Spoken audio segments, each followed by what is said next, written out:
Ladies and gentlemen, welcome back. You're listening to Sons of Ours. My name is Ian Wintering. And I'm Micah Flores. It's good to be with you today. So we have another guest in today. And just really quickly, we're going to introduce him, and then we'll move on to some funny stories. But Estevan Wetzel from the Diocese of Phoenix. Hello. Good to be with you. Yes, yes. My nickname for him is Steezy Stave. Please tell them what that means. Okay, yeah. I didn't tell Estevan for a long time.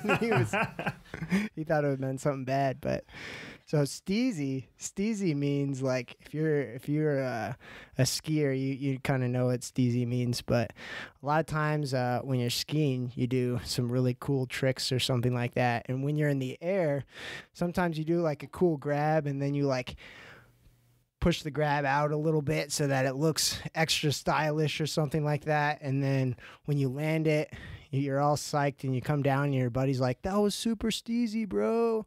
That was awesome." And so, yeah, that's I call Estevan Steezy Stave. Yeah, I appreciate it now that I know the name. Yeah, for a while he thought I was insulting him, and then I finally explained that no, it's a compliment. Yeah, right. And in my own way, since I grew up skiing. But yeah. So Estevan, where are you from? I'm from the Diocese of Phoenix, born and raised there at St. Joseph's Hospital. Wait, born and raised? You were raised at St. Joseph? I was an orphan in the hospital. No, we're just messing with you. No, I was born at the hospital, and my parents still have had the same house since like 1989, I think. Who's to say? Yeah. Wow. So every time you go back, you get to go back to the house that you grew up at, huh? Mm-hmm. Nothing's changed. Still the same old. Awesome. So Estevan lives with me at Lourdes. Which is one of the parish houses here at the seminary, right? Yeah. So 5 parish houses, counting the 2 on campus.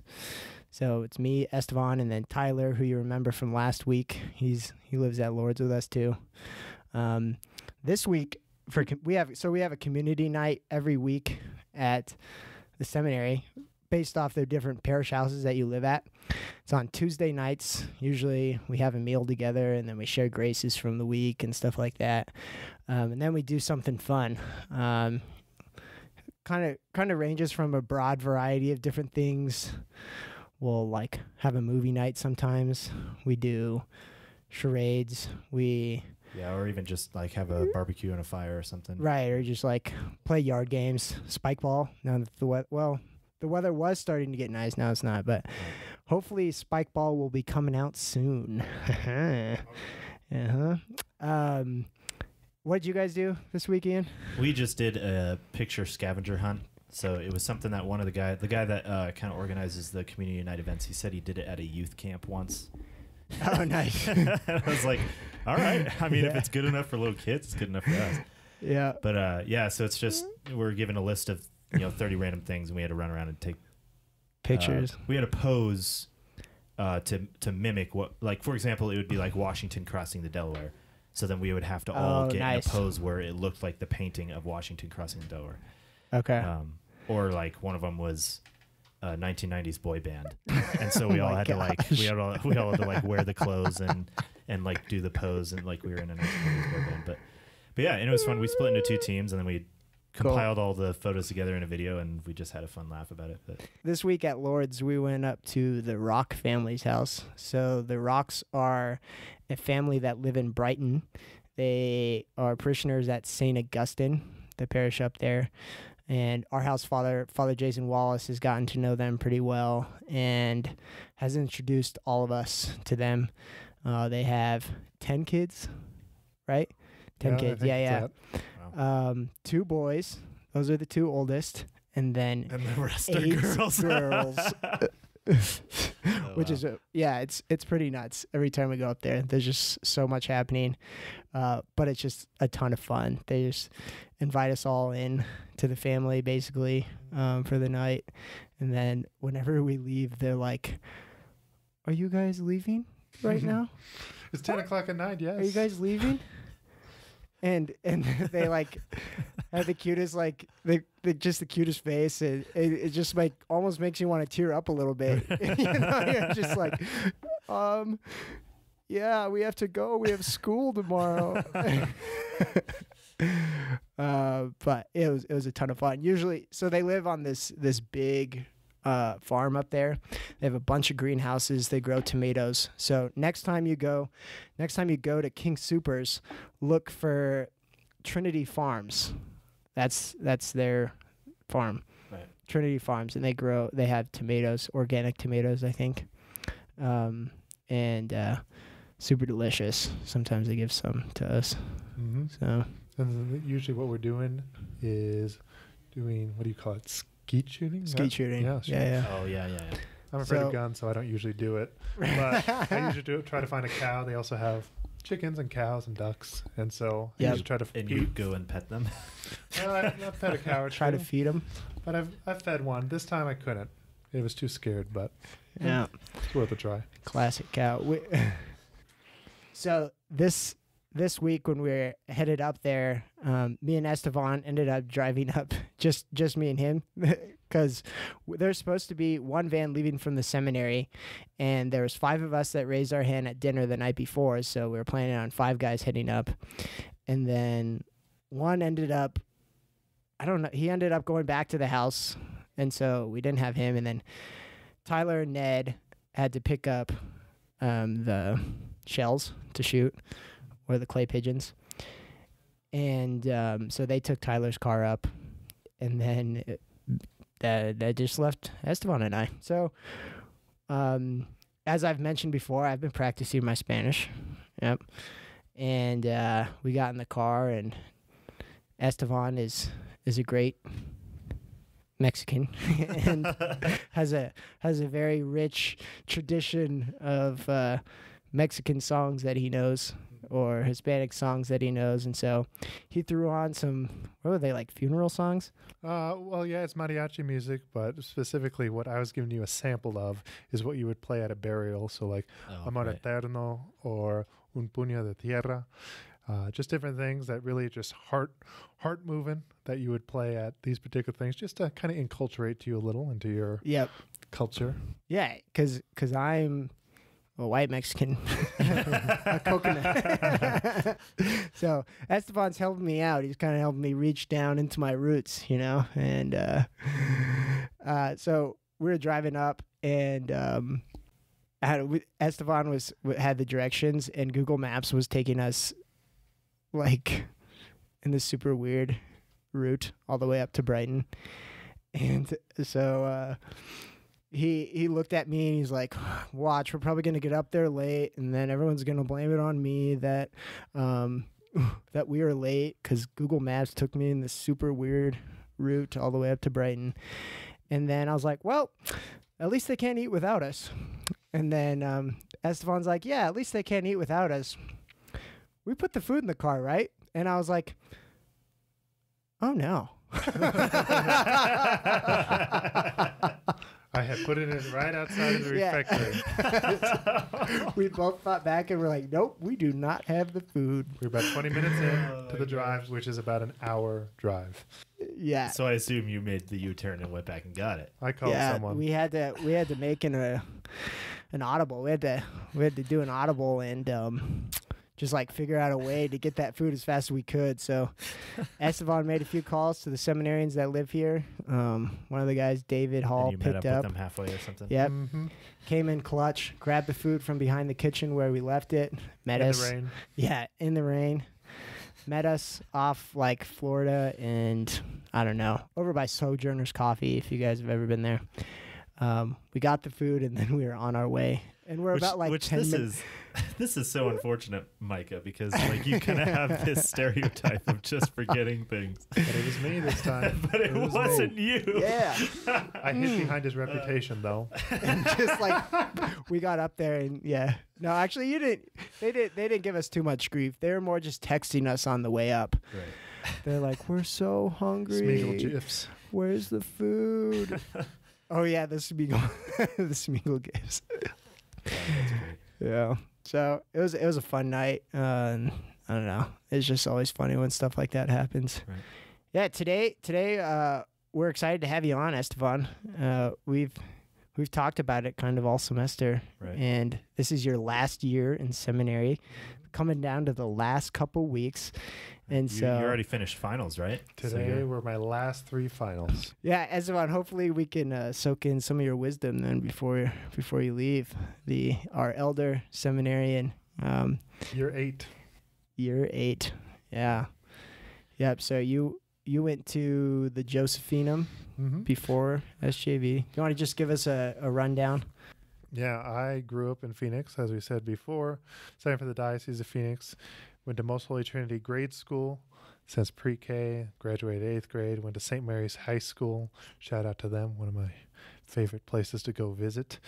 And then straight from St. Mary's High School, after discerning a bit and recognizing the Lord kind of nudging me along, I went on over to the Pontifical College Josephinum, got a Bachelor's of Art in Philosophy, and then once I graduated there, went to spirituality year here in 2014, and now this is my 5th year of theological studies here at St. John Vianney, and on May 26th, I am going to be, by the grace of God, a transitional deacon at 9 a.m. Right. Nice. Yeah. In Phoenix at St. Simon and Jude Cathedral. Cool. So today, hopefully, we're going to talk a little bit about some of Estevan's story a little bit more, and also the communion of saints, and even just beyond the communion of saints, but just like the communion that we have in the church. Right. We have the saints in heaven. Intercession and We have us here, the church militant, and then it's not just the people around us that can pray for us, but because we're united in the Eucharist, we can pray for our brothers and sisters in Christ all over the country, all over the world. And so we're looking forward to diving into this a little bit. So Estevan, you have a pretty cool story that kind of goes along with this. And so do you just want to share a little bit with that? Sure. I guess the purpose of the story, if we were just to summarize it, is the fact of experiencing the intercession of the saints, and in particular, one particular saint, during a particular difficulty within my life. And that saint being Miguel Pro. He's a wonderful Mexican martyr, the 20th century, during the Cristero War, when a particular president in Mexico, an atheistic Freemason president, decided to intensely persecute the Catholic Church in Mexico in about the 1920s and 30s, President Calles. And so Miguel Pro was a Jesuit during this particular time and ends up giving his life for Christ. And the most particular, he's the first martyr ever pictured, where we have pictures of his martyrdom, because wow, like an actual video reel too, right? There's a video reel? I don't know. I don't think there's a video reel, but there's definitely, like, because there's so many photos, because President Calles wanted to make an example of this priest, that it's kind of like multiple stills, as if it were a video, because you see the movement of him collapsing. Because what he did is that he asked if he might be permitted to kneel, pray, and he forgave his executioners, and then he rose, stretched out his arms in the form of a cross, and then said, "Viva Cristo Rey, long live Christ the King." And that's when they shot him, and he collapsed, and immediately all of Mexico City just recognized that this is a martyr. And so they go against President Calles' orders to not have a public funeral. And they all immediately have this big old procession. They even have all-night adoration where the Eucharist is on his coffin. So kind of like the old days where there's... Oh, my gosh. Our altars have the relics of saints. And so on his coffin, most appropriately, they had the Eucharist and the monstrance on his coffin. And so kind of echoing back to how we used to celebrate Mass in the catacombs, where we would lay those early Christians, and we'd celebrate Mass on the in the Roman catacombs. Holy cow. And his dad said, "Do not weep for my son," something to the effect of, "Don't weep for my son because he is a martyr. He's a saint. He's in heaven. And so his dad was very moved by the example of his son as well. Gosh, that's incredible. That's like the story of the martyrs, the cross, like in full force, especially because the president or the government officials were like, we're going to make an example of him to cause fear amidst all of the people. We're going to take photos of him, and it's going to be a huge public thing so that no one wants to do this again. And then what happens? They do it. The exact opposite. The whole town is inspired to further devotion and leads them into prayer and praise and glory of God and the Trinity. That's, oh gosh, I'd only heard parts of that story. You know, I knew the part about his martyrdom, but I didn't know about the rest. Well, and if you watch the what is that movie? For Greater Glory? Yeah, For Greater Glory. Oh yeah, that's awesome. He won't be in there specifically, but it's going to be that time so you come to understand the history. Some of it, yeah. Totally. And so he had a particular line in that he always calls God the Father, mi Padre Dios, my Father God, in that God is always a providential, caring Father who's always looking out to you in the specific details of life, specifically in the midst of tragedy. Wow. Yeah. Yeah, and what is it exactly, Estevan, that that Miguel Pro has played? Like, what role has he played in your life, or how did he get introduced to you? Mm-hmm. So I am graduating from the Josephinum. It's 2014, and I'm with my good old friend Evan Barasa and Harold Escarcega. Oh yeah. And so we're like, we need to go see the Tilma, guys. Like, I'm graduating. I'm about to enter theological studies. Let's do something big. And none of us have ever been to Our Lady Guadalupe. We're like, let's go. Us 3 seminarians. We're Hispanics. We need to see our mother. None of us have seen her. Let's go. And so we just fly ourselves on over to Mexico City. Luckily, Evan and Harold know Spanish. At that time, I did not know Spanish, and so I had to rely on them. Don't worry, brother. I know how you feel. I have since learned. I know how you feel, man. To the great delight of my grandmother, I was able to talk to her a lot, and I wasn't able to be embarrassed in not knowing Spanish. The struggle's real sometimes when you don't know Spanish, and especially you look among like the you do. Parishioners. And all of your name sounds like you do. Everything else points to the fact that you know Spanish, except that you can't actually speak Spanish. Yeah, just granted, though, my name is Estevan Wetzel, which is German. Oh, yeah. 3 grandparents from Mexico, 1 from Pittsburgh. But regardless, we go to Mexico City, and we just happen to be living in the area where Miguel Pro's body is.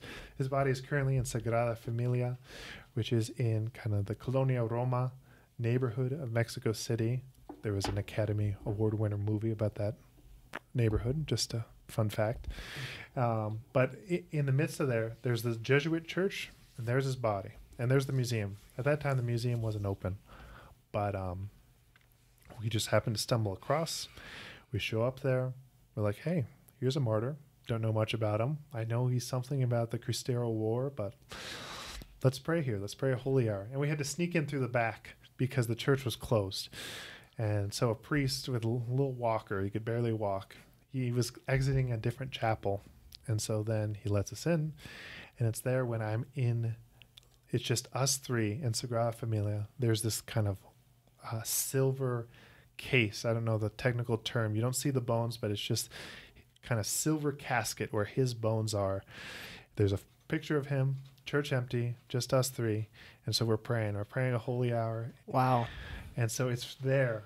I start to get a sense like he's saying like, hey, I want to be your friend. Hey, talk to me. I want to adopt you. It's like kind of just this movement, no actual voices, but this sense of like, this particular saint wants to adopt me in some sort of fashion. And so that'll happen in the life of faith as we grow, as we become more aware of the movements of the Spirit. We'll start to recognize different people will come into our lives, whether living or the saints in heaven, and they're going to be key assistants to us. And so Miguel was that person. I hear him saying he wants to be my friend. He wants to be my patron. I'm like, sure. And we leave the chapel, and I asked the other guys, I was like, did you get some sort of weird sense? I just kind of have this picture in my head, even though he's a saint and he's not like physically here on earth. I just kind of have this picture in my head of you and Blessed Miguel Pro just kind of like shaking hands and looking each other in the eye and smiling at each other. It feels a little like that. Yeah. It feels a little like that. But the rest of the guys, too, they knew, or at least got some sort of sense, maybe not as profound as I did, but they all got a sense that Miguel Pro was particularly interceding for them, for us all there in that church. And so that starts my relationship with Miguel Pro. And then I go to the SY and there's the Spirituality Year House for my interview. I'd never been to Denver before. And here I am, like, all right, I'll adopt you for this coming year of entering a new seminary. And I'm just going. And then I go into our Spirituality Year chapel, and there he is. Right in the stained glass window. Yep. Okay. With a little relic. I think at that time the relic was there. Okay. Yeah, it was there my year too.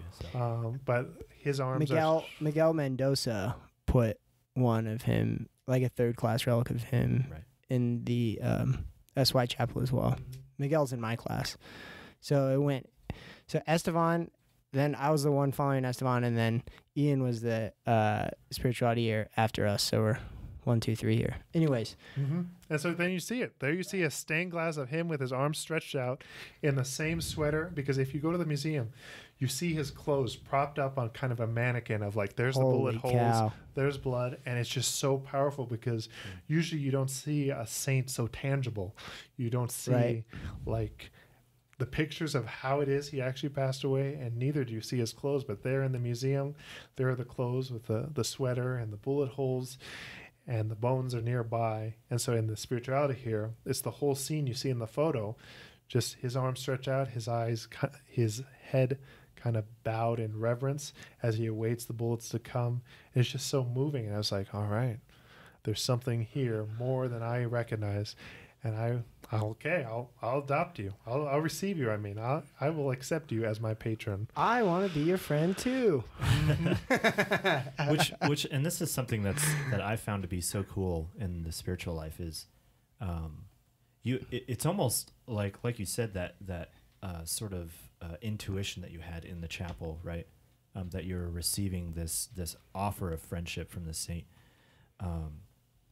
If you have never experienced that before, you probably have experienced it before, but you just didn't know what it was, right? Like the saints are constantly reaching out to us in our lives, and and it's so cool to think that each individual, a certain saint will call you out for a specific reason, right? Right, which we'll find out later with Estevan. But I think they kind of sometimes they come and go too. It's like a period of time, and the saint just like is interceding for you, and you like just always feel their presence like during that period of time or something. And then I don't know, sometimes they'll stick with you, sometimes they won't. But I think one thing I was just thinking about is like a lot of times it's easy for us to doubt that inner intuition or almost like inner voice, and we just kind of that's just kind of like me thinking about this random saint, but usually, like, if we're praying in front of the Eucharist and we're, like, receiving the sacraments, like, we can trust that, like, it's from God. You know what I mean? That it's not just us, but it's the Lord trying to help us by bringing us into friendship with different saints. Like, we don't have to doubt those moments, like a lens of providence whereby we start to recognize the richness of life, that God is constantly pouring forth his love for us. And so as we grow deeper into the spiritual life, we see these little movements. And of course, you got to discern them. And that's what praying at the end of the day is for. Like, oh, was that of the Lord or not? And by the Spirit and grace and reason, you can come to pretty easily find out what are the fruits of that particular moment. But that lens of faith, that providence of God, we recognize that, oh, there are these little things we don't really realize. It's so awesome. Yeah, definitely. Yeah, I mean that's what did Miguel Pro say? Padre Dios, Father God. Father God. Yeah. And so as we continue to move forward, now I'm in spirituality. I'm in the heart of, the ins and outs of no phone, no internet, and trying to expand my faith life more, experiencing God in an intimate way, I start to recognize that this friendship with Miguel Pro specifically involves my family, in that I recognize that he kind of wants me to invite him to pray for my family. Because look, there are so many people in my family. We have on my mom's side I just did it the other day, the kind of family tree. And so I already forgot the numbers, but it's something like 43 grandchildren, 120 great-grandchildren, and maybe 14 great-great-grandchildren. Not entirely sure. And that was all before Grandma passed this past summer. Good grief. We're all That's just awesome. there, just this gang of people for her funeral. We have 100 cars in the procession.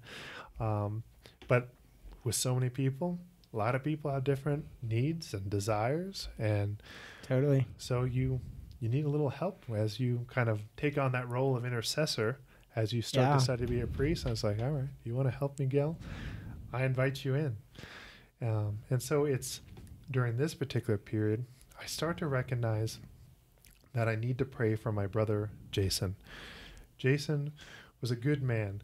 I just remember some good stories of him. Yeah, he had some difficulties in life. He was in and out of prison and whatnot, and had just some ups and downs in his life. But he was also a generous fellow. I remember once my mom gave him money or bread or something, I can't remember, and a homeless person comes up and he immediately gives the money left over to the homeless man. And my mom's like, Jason, what are you doing? Why did you do that? What, Ma? You don't have any money. Yeah, but he needed it more than me. That is so awesome. But he was a good man, but I recognized that at this point in his life, there's just some different difficulties with him that I knew it could be very possible that he might go back to prison. And I knew he just dealt with maybe some psychological difficulties.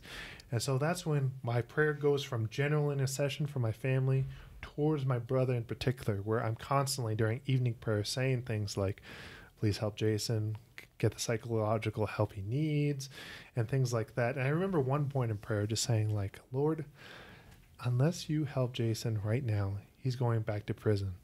I don't know how you're going to fix his life, but I need you to get him the psychological help he needs or whatever he needs. Right. I just need you to help him, Lord. And praying through the intercession of Miguel Pro, like it was hand in hand, Miguel Pro, Jason, and we're just constantly praying throughout that first semester of spirituality year. We're now entering into like November spirituality year. And so I'm pumped because November is November is the month of Christ the King, which is at the end of the liturgical calendar. And this was going to be the first time I celebrate Miguel Pro's feast day. Woo! Because I just barely met him that summer. And he died on November 23rd.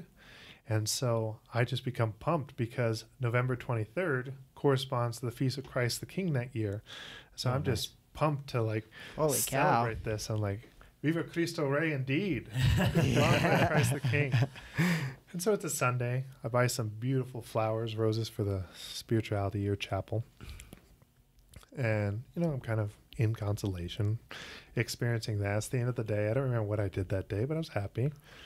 And it's like 9 o'clock at night. November 23rd, Miguel Pro's feast day, Feast of Christ the King. And I just start to recognize I'm sitting in the chapel. There's just something upset in my heart. Something's wrong. Sometimes that happens in life where you just recognize something's wrong and maybe eventually you'll find out what it was. Sometimes you don't and you can only offer a prayer. And so that's what I did at that moment. Where I'm just like, I don't know why I feel upset, Lord. I don't know what's wrong. Something's wrong and you're telling me to pray for it. I pray for it, Lord. I give it to you. And I go to sleep. I go to sleep. It's going to be Thanksgiving week that week. I was supposed to go home with Sean Conroy the next day on Monday. Yeah. And that's that. And then I wake up the next morning. And at that time, because a lot of spirituality, your people have non-smartphones, And so, excuse me, with the non-smartphone, you have, you don't have the easy ability sometimes to receive a text, or even the vibrations are too soft to wake you up. Yeah. And so I wake up, it's like 5 o'clock in the morning. We're going to have mass. I'm excited to go to Sean's house. And I see that something fell off my shelf, which was like a cover of a chalice, what you call a pall. You put it on top of the chalice to keep flies out. And it fell. And I was like, why did that fall? It never falls. Must be a sign from purgatory. This is me kind of overthinking. We had just been studying about purgatory. I'm like, must be a sign from purgatory. Someone wants prayers. I got you. So I prayed for it. Gosh. I put the thing back up, and then 2 or 3 books fall down and kind of knock off the chalice cover again. And I'm like, all right, golly, whoa. I don't know who you are. There you go. I think I prayed like at that moment just 1 decade of the Divine Mercy Chaplet. And then I just kind of wandered to my phone. And that's when I just see all these text messages and missed calls, and my heart starts racing. I'm like, uh-oh, what is this? And so I go from the beginning. Jason was in a car accident. We don't know how he is. It's not looking good. He's not going to make it. Call us. And I'm just like, uh-oh. And so I call my brother. Actually, I call my mom first. She doesn't answer. I call my brother Emilio. And just the first words he says to me is, Jason just passed away. He's gone. And immediately, just this quietness, this confusion. Not tears yet, just like, oh my gosh. Right. What just happened? And my heart hurts. And so then I'm like, I hang up the phone, and I'm like, well, what the heck do I do next? And so I think about at that moment, maybe I had some vague understanding of it being connected to Miguel Pro. I wasn't really confident. It's just kind of too much for me. So I walk downstairs, trying to see who the heck to talk to. It's now 5:10 in the morning. Not anyone's awake. Matt says at 6. And who do I find? Oh, there's old Father Jim. Oh, yeah. And if you don't know Father Jim, he's a man of service. Right. And there he is mopping the bathrooms, 5:10 in the morning. Holy cow. Wow. And so I'm like, not really knowing what to say. And then finally I just walk into the bathroom like, hey, Father, I don't know how to tell you this. I kind of show my phone. My brother passed away. And then just the way he's able to receive with such tenderness the cares of your heart is what then caused me, invoking me, kind of just moved me to tears then, because then he's immediately moving and saying, well, let's pray for him. And so just there in the main floor of SY and just outside of the bathroom, we just, for the first time, kind of pray for my brother, pray for his soul. And that's when I kind of lose it and I just start crying. And it really felt good to be acknowledged. And eventually we go to Mass, and he says the Mass for him. And I remember specifically during the Sanctus, because I kind of pulled myself together, got ready for the day. But when they have the Sanctus at the Mass, that's when I can just see, just suddenly this kind of vision-like thing of Jason kind of being pushed up in the clouds towards the pearly gates. And then that's when I just lose it again, just like, oh gosh. But being very moved in that God's going to take care of it. I don't understand this particular, what's going on right now, but God's taking care of it somehow. And then I buy a flight and go home. Right. Wow. Mm-hmm. That's crazy. But as we move forward in the story, we're at home. Dad had just had a heart attack a couple days before, so he's in the hospital. My mom was at a different hospital because he was at one hospital, and then Jason's taken to another hospital. And so I kind of just walk into, it's darkness. It hurts. I remember feeling just like, what am I supposed to feel? Or do, or say, or... And if you... So much happening. Yeah. And if you are ever wondering, like, well, I've never had anyone die. What do I do in this particular situation? Because I know I've met people. They haven't even had a grandparent die. They don't understand, well, what do you do in this situation? And just a quick advice would be, you got to tell everything to Jesus. You got to tell every negative, positive, anger, whatever emotion, any type of emotion, you need to categorize it and tell Jesus about it. Because in that moment, it was kind of like just emptiness. Like, I'm not depressed. I'm sure there is sadness there, but it's just blank. It's just darkness. You're like, what do I do? And sometimes you feel guilty, but you give that to Jesus too and tell him about it. And so that's what I'm doing. I'm kind of relaying things to Jesus as we're moving forward. And that's when we start to piece together all the things going on with my brother Jason and how it's all part of God's providence. Because the first thing I start to realize is my brother Jason had the car accident. So actually, I didn't tell you how he passed away, is that he was walking from a Walgreens and a car didn't see him as he was jaywalking, and unfortunately he was just hit by the car and he passes away at the hospital, and more of that will be described in a second. But the accident happens when I'm in the chapel at 9 p.m. that night. And so I start to see immediately, I'm like, oh, this accident happened on Miguel Pro's feast day. And so immediately I'm like, okay, Lord, I know I've been praying for Jason, but I didn't ask you to take his life. What the heck? I say that prayer very frankly. Yeah. But as we move forward, we start to see a thread of how the Lord was taking care of my brother. Because my dad had been in and out of the hospital in those weeks before. And so my brother begins to spend some time with my mom and my siblings at home, because he was kind of a wanderer. But because dad was sick, it was almost like there was an impulse for him to stay at home more so that they could kind of enjoy time with him. Although we didn't know it at the time, he's kind of taking care of his son, who my parents adopted, and my family's just getting to see more of him. And then we start to see that the Lord may have been preparing him for death. How? Well, we see first off that he starts to reconcile with different people. He starts reconciling with different cousins, the mother of one of his kids. And we see that kind of these relationships that he has, that there is some sort of forgiveness or understanding occurring, and that the Lord's preparing him. And also, I think about a month before he passed away, he randomly says to one of my cousins, I want this song played at my funeral. I think it was one of the songs I showed you yesterday. No way. He just says that. But because he was kind of crazy or comic, we just laugh it off. We just laughed it off. Right. Like, oh, okay, whatever. He's crazy. Yeah. Kind of laugh. But we actually do play that song at his burial. And then as we continue to move forward, we start to piece together what his last moments were.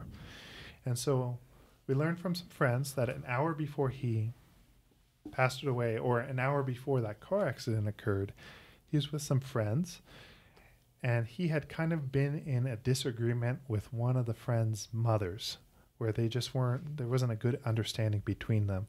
But for some reason that day, he asked for forgiveness from this lady, and this leads to a conversation about God. And this isn't an hour before the car accident. And so he asked for, what happens is that they start talking about God, and this leads to kind of him recognizing his own sinfulness, to the point that he gets on his knees and asks for forgiveness of all his sins. Just like out of the blue, this is what happens. And so he leaves from there. He goes to the Walgreens, where unfortunately he was getting in some trouble with the security guard and whatnot. Maybe taking some things. I don't know. Yeah. And something spooks him. He bolts out of that Walgreens and then crosses the street. And that's when he's hit. But there's one witness there. And her name, it doesn't matter what her name is. But a witness saw the accident. She immediately runs over and kind of is with my brother as he's losing consciousness and holding his hand. And she tells us that the scene of the car accident had such peace, that there was this, in her terms, a positive energy around, that Jason was passing away in peace. And that to the point, Jason's passing away in peace. And it comes to a point where there's someone behind her, she says, that's kind of by his presence, encouraging her to stay there with my brother, hold his hand, and kind of saying these encouraging words. I couldn't tell if it was either to her or to my brother until the paramedics take my brother away. And then when this lady turns around, that guy's gone, whoever that was. So again, the same time I'm in the chapel, there's an encouraging presence, there's a positive energy, and then he's taken to the hospital, and God bless the police officer, because that's like now 9:30. And it wasn't until 2 a.m. that they found my mother. And thank God for the hospital staff. Wow. They kept him in ICU. Oh my gosh. And so everyone was able to come, and like a lot of families there in the hospital room. Fathers able to come from the parish, able to give last rites, pray a rosary. And he's able to pass surrounded by family and having received last rites unconsciously, but Incredible. still having received last rites. And so I see all of that being placed together. And so it comes to the moment of his funeral where his casket's being lowered. Of course, I mean, we're, especially at a burial, you're distraught. It's like, what the heck just happened? Now all the emotions are raw, and the casket's being lowered. But then as the casket's being lowered, there's a voice, God's voice, kind of this intuition that comes to me. And God says this. He says something to the effect of, Estevan, do you see how beautiful your brother's death was? In that he's being prepared for death. He was able to be with your family for the 2 weeks before he passed away. All the family was able to be around. He was able to ask forgiveness of his sins. And then the priest is able to get there before he passes away. This is a fruit of your prayers for your brother. And now I'm thinking of Miguel Pro as well. So this is a fruit of your prayers for your brother. And I need you to remember this, because in the future, you're not going to know the fruit of your prayers. But remember this moment so that you can always remember how important it is to pray, even though you may not know what the heck your prayer is actually doing. Because that happens at times where you're like, am I even being effective? Does this even mean something? But the Lord gave me this memory to say, always appreciate, always know how important it is to intercede for others. And then the casket goes down, and immediately I feel affirmed. I feel joy, but in the midst of that joy, then it's kind of like this flood of tears of just like, oh my gosh. And then, I just kind of, it's that weird bittersweet of like, wow, Lord, thanks for piecing it all together. But then just like this utter overwhelming of all sorts of emotions. Jeez. Yeah, I think that story is just really incredible with how much Miguel Pro really did like push you to that, right? For this intercessory prayer. I know like that's one thing that I struggle with so much is to remember to pray for people, right? And that it has such a huge impact. And most of the time we don't know what the fruit of that is. But the Lord was able to show you this, so that you would know in the future, how powerful this form of prayer really is, right? Right. And even like for all of us now who get to hear this beautiful story, like I mean, there's just so many times in our lives where we get frustrated, like continually praying for the same thing, whether it be for ourselves or for others or whatever it may be. And it just like sometimes it feels like what we're praying for is just like so hard. Like, so like it just seems like it's so far out there and that it can never be accomplished. But I mean, nothing is impossible for God. Like Jesus tells us that in the scripture. And it's just like great encouragement to be faithful, and to like follow those promptings too, There's it's like it's hard to remember, but it seems like the Lord almost takes care of that too. Like the Lord takes care of reminding us to pray for people, or reminding us, or just like putting different people on our mind, whether it be people who have passed away, or friends or family, or people that we've met. Especially if we take what we said earlier, like just telling Jesus everything.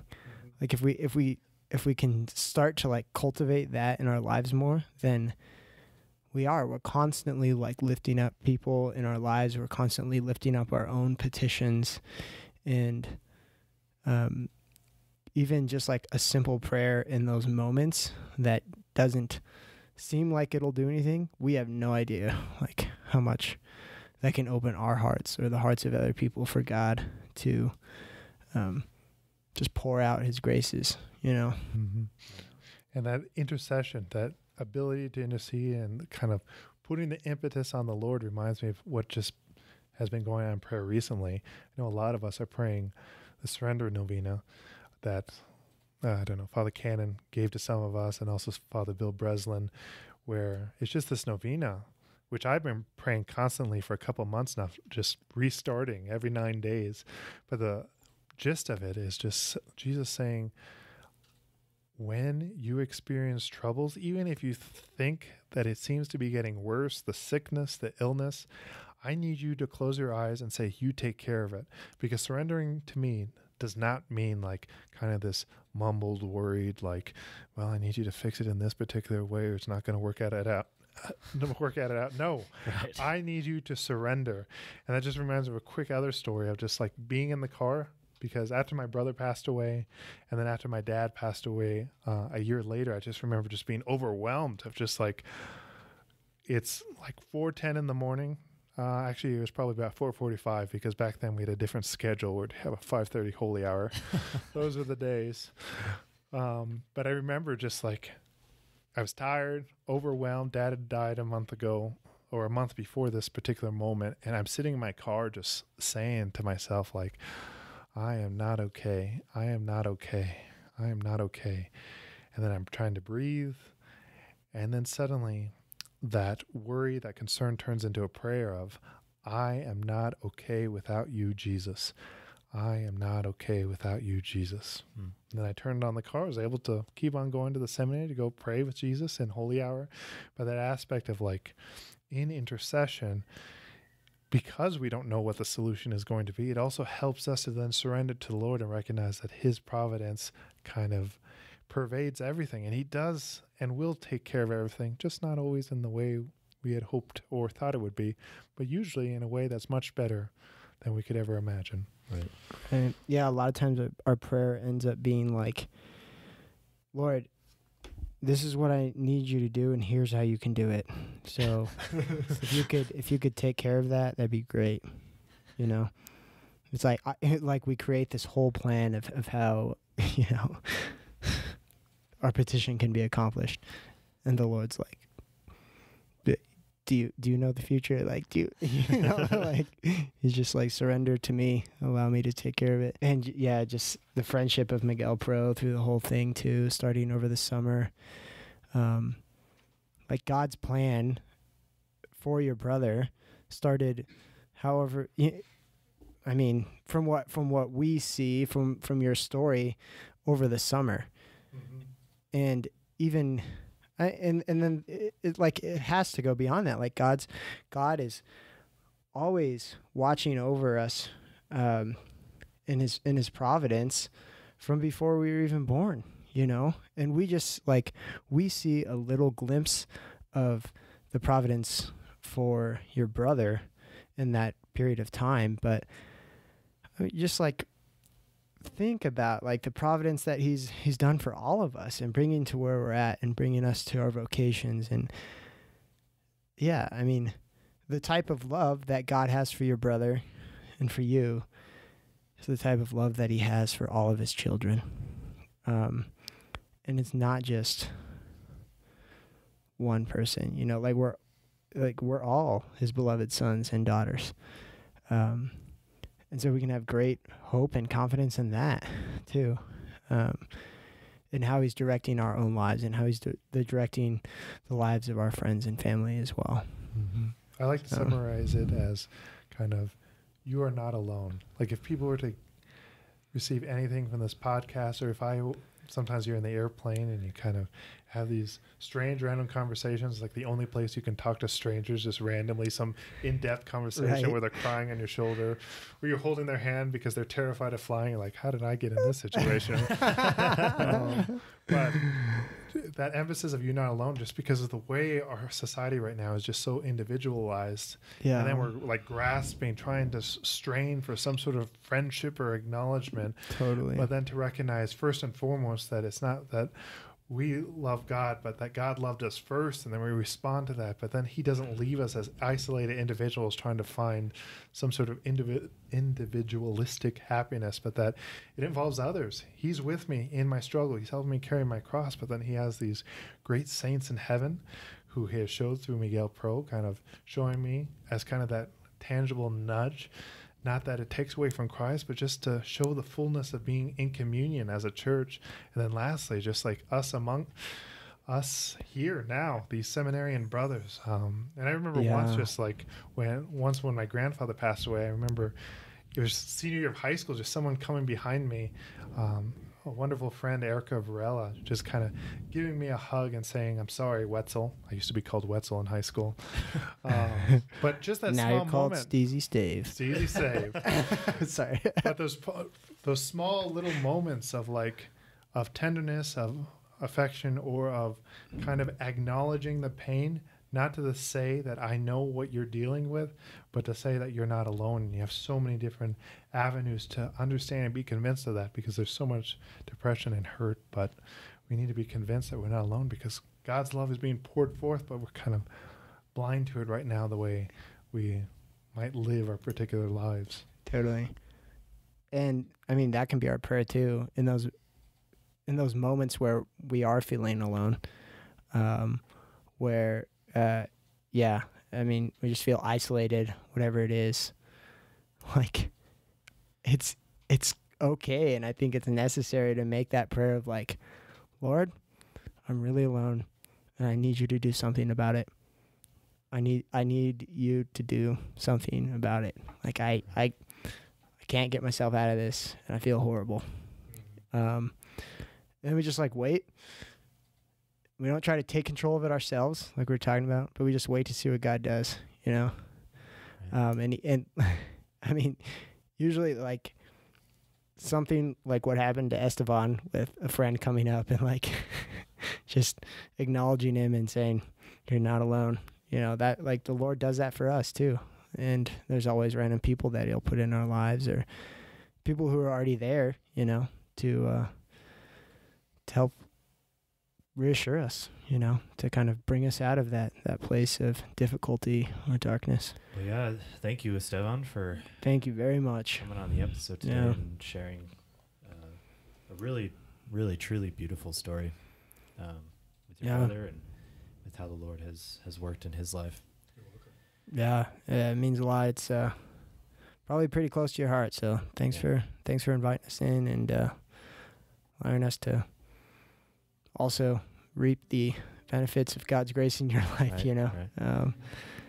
Now, if you could all pray for Estevan too, because he has his oral comps in a couple days. So yeah, and his ordination coming up. As well.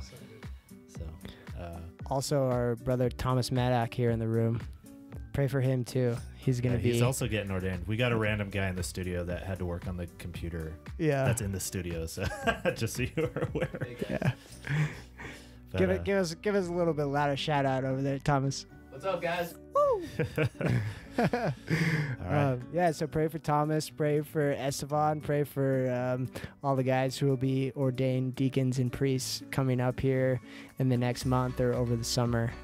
It's always such an exciting time of year, these months of May and June, because we just like see brothers who we've walked with, who we've lived with, make that next step, and like the Lord inviting them into what we've been preparing for, what we've been praying for, and it's just like always such a great sign of hope, you know. And then invited into the mission of priesthood and diaconate. So we're pumped. Yeah, we have finals too, starting next week. So yeah, we're gonna try to get some episodes out for you guys during finals week, just so you know, and then on our last episode we'll kind of have a short little explanation of what we're going to be doing over the summer. So we'll keep that a surprise for now. But yeah, we're looking forward to it. Yeah, and we'll be remiss to not forget that since Mother's Day is coming out, we need to do a shout out to our mothers. Oh, Say hello. I say hello and I love you to my mom, Anna. I hope you have a good Mother's Day. And I say hello and I love you to my mom, Diane. She is a wonderful woman. I'm super grateful for her. Yeah, and I say hello to Sherry, my mom. I love you. And she's probably listening to this podcast. She's totally listening to this podcast. Yeah. And happy Mother's Day to all of you mothers who listen to this podcast. And know that all of your sacrifices for your children and for everything that you do as a mom is felt, like nothing ever goes unnoticed. One more shout out again to Father Brady. Thank you again for everything that you do for us, Father. And you're listening to Sons of Ours podcast. That's ours with an A. See you next time.